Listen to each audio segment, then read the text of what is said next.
Okay, hello, dudes and dudettes. Rob, I don't rehearse shit for this show. Isn't that pathetic? Rob here again with 3R. Quick little update. I am sticking some more time into my Victory Cast YouTube channel. That is at Victory Cast. Um, Usually a live music channel, but I'm going to start adding some of these short videos over there too. So if you could subscribe to both, that would be super. If not, hit and miss whether or not you get to see anything that you want me to talk about. All right. So just a quick pop in here because I was on the internet yesterday, and I've already watched, all the clips I can find of the Kiss final show in Australia at Sydney. Great show, by the way. But I stumbled across a special performance or a private performance. Looks like backstage, no makeup, for, I suppose, people who bought the real expensive meet and greet passes. And I cannot tell you how thrilled I was when I heard this video. That's right. I said heard.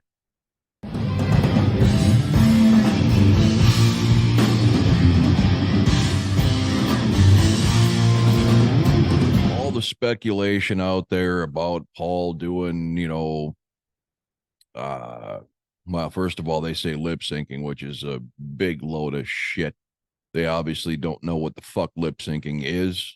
For those of you who think you do, but you don't, and you want to accuse Kiss of lip syncing is, say you're at home and you put on your Kiss album CD tape and you stand with a hairbrush and you mime your lips to the words while nothing comes out of your mouth.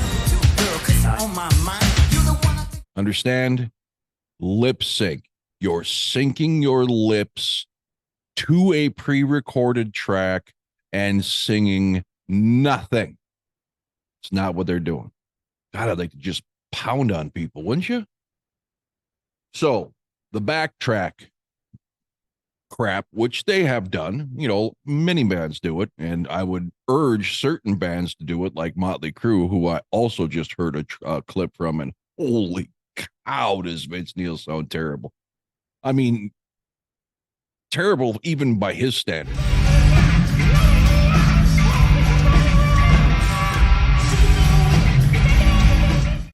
Anyway, so with all the backtrack bullshit and people thinking they know what's going on when they really fucking don't, and they don't realize that a backtrack is just that, it's a track played in the back of a live microphone. Okay?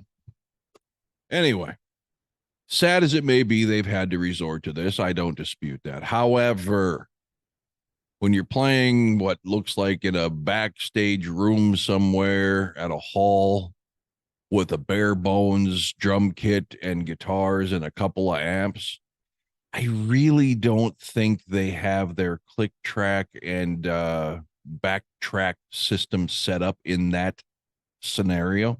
Tomato, tomato, potato, potato. So with that being said, they fucking killed it. They sounded unbelievable. Tight. Paul sounded fucking great. Oh, yeah.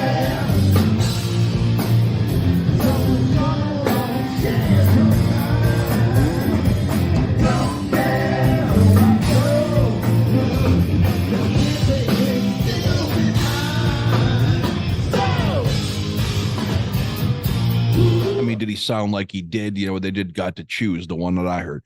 Did they sound like they did, back in 74, 75 when it was recorded? Fuck no, of course not. He's fucking 70 years old, for Christ's sakes, and he's had throat surgery, all right? Chill.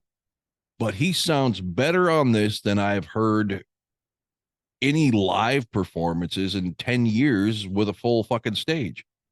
My point being is the man can still do it, maybe not to our expectations, But the backtrack to me is looking more and more like I've always said it was. If he's having an off night or his throat's not feeling right during a certain part, he can back off and there is something going there. But he is singing over the top of it.